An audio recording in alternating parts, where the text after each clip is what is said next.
माजी मुख्यमंत्री पृथ्वीराज चव्हाण यांच्या विचारांच्या सभासद मेळाव्यात सह्याद्री सहकारी साखर कारखान्याच्या निवडणुकीत माजी सहकार व पणनमंत्री बाळासाहेब पाटील यांच्या पी.डी. पाटील पॅनलला काँग्रेसच्या काही सभासदांनी पाठिंबा जाहीर केला आहे।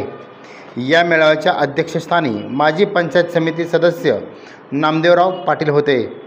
हॉटेल विट सत्यजित येथे पार पडलेल्या सदर मेळाव्यात कराड, सैदापूर, कारवे, कापिल, मलकापूर, वारुंजी, गोटे, खोडशी, वनवासमाची, वाहगाव यासह कराड तालुक्यातील विविध गावातील कारखान्याचे सभासद मोठ्या संख्येने उपस्थित होते।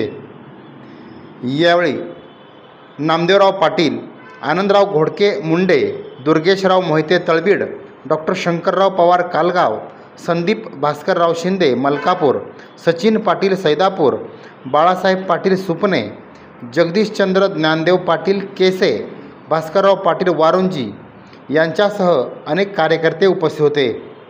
माजी मुख्यमंत्री पृथ्वीराज चव्हाण यांचा जो कराड दक्षिणमधील गट आहे, या गटातील अनेक कार्यकर्त्यांनी माजी आमदार बाळासाहेब पाटील यांच्या नेतृत्वाखालील पी.डी. पाटील पॅनलला जाहीर पाठिंबा व्यक्त केल्याने काँग्रेसमध्ये आता दुही निर्माण झाली आहे।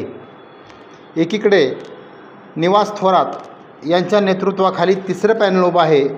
याच वेळी काँग्रेसच्या व पृथ्वीराज चव्हाण यांच्या समर्थकांनी दिलेला हा पाठिंबा हे एक आश्चर्य व्यक्त होत आहे।